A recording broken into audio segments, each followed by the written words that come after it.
Good morning अभ्यर्थियों। तो जैसा कि आप सभी को विदित है, अभी तक हमने पिछले वीडियो में हिंदी भाषा का विकास एवं उसकी प्रमुख बोलियों का अध्ययन किया हुआ था और आज के वीडियो में हम हिंदी भाषा की प्रमुख बोलियां तथा उनके क्षेत्रों के विषय में अध्ययन करेंगे। प्रतियोगी परीक्षाओं में देखने को ये मिलता है कि प्रत्येक प्रतियोगी परीक्षा जिसमें हिंदी भाषा को शामिल किया जाता है उसमें यहाँ से 1 या 2 प्रश्न अवश्य ही पूछे जाते हैं। तो इसी बात को दृष्टि में रखते हुए इस विषय का हम प्रारंभ करते हैं। तो आइए समय न व्यतीत करते हुए, समय न गंवाते हुए हम अपने विषय को प्रारंभ करते हैं। तो देखिए, हिंदी भाषा की जो प्रमुख बोलियां हैं उनकी संख्या 18 है। तो 18 हिंदी भाषा की प्रमुख बोलियां हैं जिनके क्षेत्र इस प्रकार से हैं। हिंदी भाषा की सबसे पहली और सबसे महत्वपूर्ण बोली खड़ी बोली है। इसी को मानक भाषा का दर्जा भी प्राप्त है।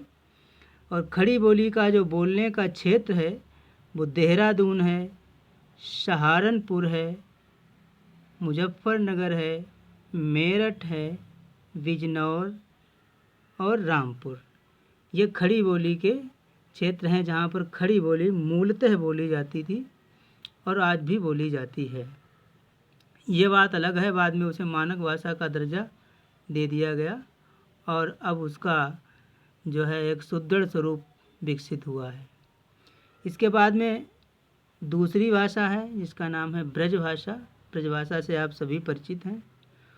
पूरे रीतकाल में यही ब्रजभाषा काम करती रही और भक्ति काल में भी ब्रजभाषा का बोलबाला था। तो ब्रजभाषा कहाँ कहाँ बोली जाती है इसके विषय में भी जान लेते हैं। देखिए, ब्रजभाषा का जो क्षेत्र है वो आगरा, मथुरा, फिरोजाबाद, अलीगढ़, मैनपुरी, एटा, बदायूं, बरेली, धौलपुर और भरतपुर, इन सभी जनपद में जो है ये ब्रजभाषा का प्रयोग किया जाता है। ब्रजभाषा के बाद में अगली भाषा है हरियाणवी। हरियाणवी भाषा मूलतः हरियाणा में बोली जाती है, हरियाणा प्रदेश में बोली जाती है। इसके अलावा जो दिल्ली का देहात क्षेत्र है, दिल्ली का वह क्षेत्र जो हरियाणा से को टच करता है और देहात क्षेत्र है, वहाँ पर भी इस हरियाणवी का प्रयोग किया जाता है। और आजकल हरियाणवी जो है इसलिए जानी पहचानी जाने लगी क्योंकि उसमें विशेष प्रकार के गीत हैं और विशेष प्रकार का उनके साथ नृत्य किया जाता है। अगली है भाषा हमारी बुंदेली, जो कि मुख्य रूप से बुंदेलखंड की भाषा है और बुंदेलखंड के झांसी में इसे बोला जाता है।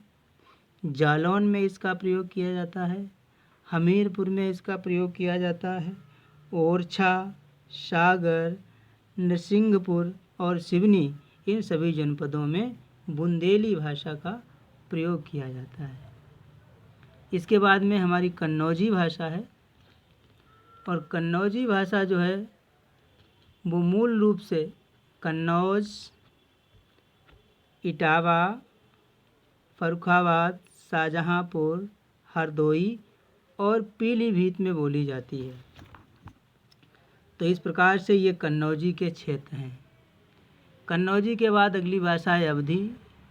अवधी भाषा भी साहित्यिक दृष्टि से बड़ी ही समृद्ध है। संपूर्ण भक्ति काल में इसका प्रयोग होता रहा और बाद के साहित्य में भी इसका किंचित प्रयोग हुआ है। तो देखिए, अवधी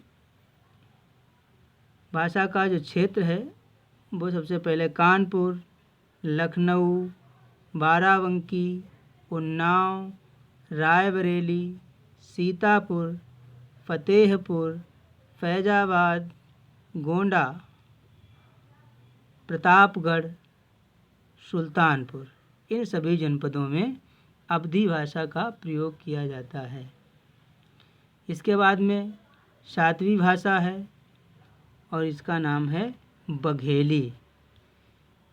तो ये भाषा जो है बघेलों की भाषा है, बघेल क्षत्रियों की भाषा है और इसके स्थान जो है, इसका क्षेत्र जो है वो रीवा, रीवा में इसे बोला जाता है, शहडोल में इसका प्रयोग किया जाता है, सतना में इसका प्रयोग किया जाता है, मैहर में यही बोली जाती है और नागौद में ये बोली जाती है।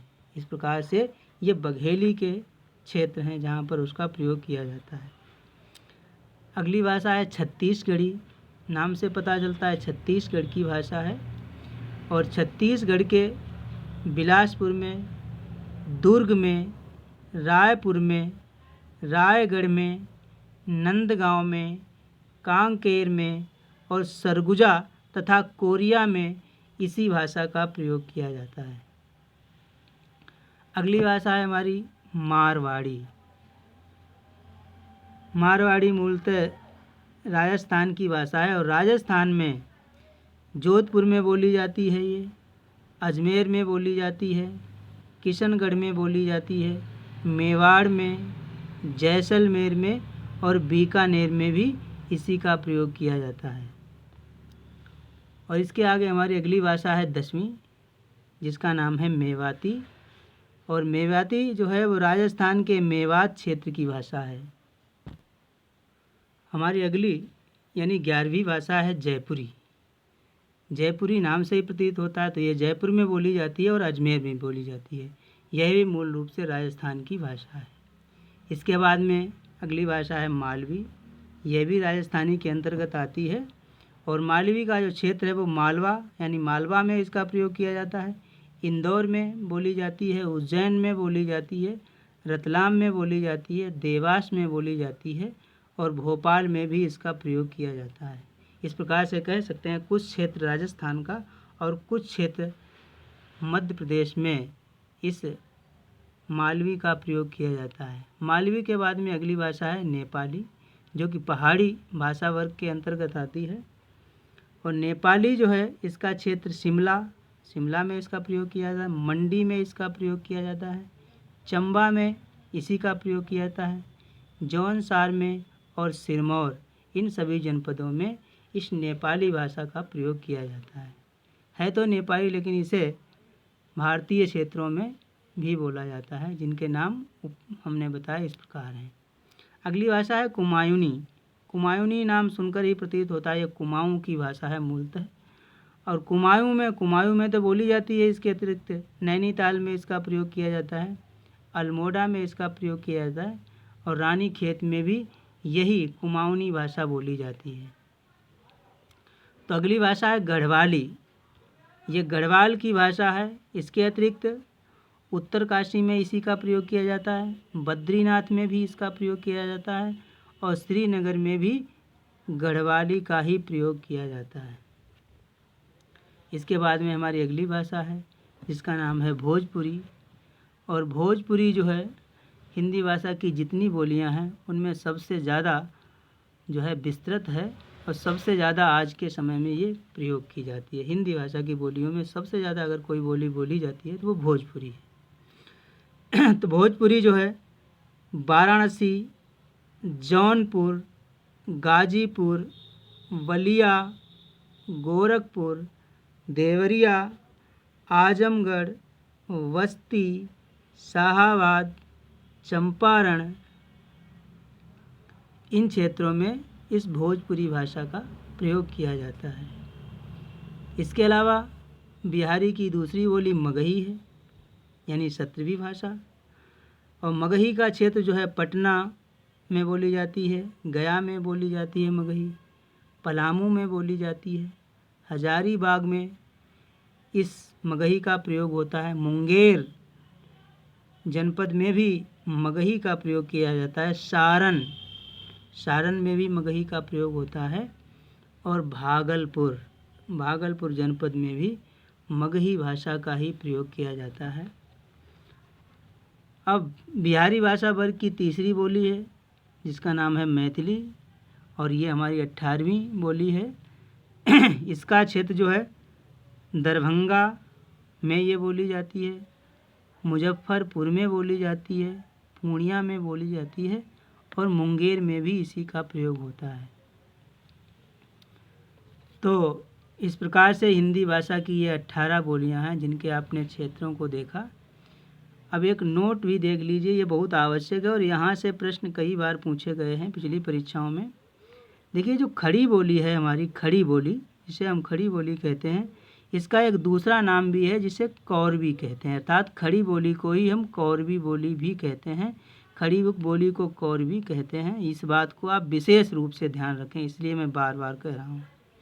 हरियाणवी, हरियाणवी जो है इसका भी एक दूसरा नाम है बांगरू, तो हरियाणवी को बांगरू के नाम से जानते हैं। इसके अलावा अगली बोली है हमारी जयपुरी, और ये जयपुरी जो है इसका भी एक दूसरा नाम है और इसका दूसरा नाम है ढूंढाड़ी। तो ये 3 बोलियां ऐसी हैं जिनके 2-2 नाम हैं। यहाँ से कई बार प्रश्न पूछे गए हैं, इसलिए इस नोट को आप विशेष रूप से याद रखें। तो पूरा वीडियो देखने के लिए आप सभी को विशेष रूप से धन्यवाद। और अगर वीडियो आपको अच्छा लगता है तो प्लीज़ इसे लाइक करें तथा अपने स्टडी जो ग्रुप हैं उनमें इसे शेयर करें और हमारे चैनल को सब्सक्राइब करें। धन्यवाद। फिर मिलते हैं किसी अच्छी वीडियो के साथ, तब तक के लिए धन्यवाद।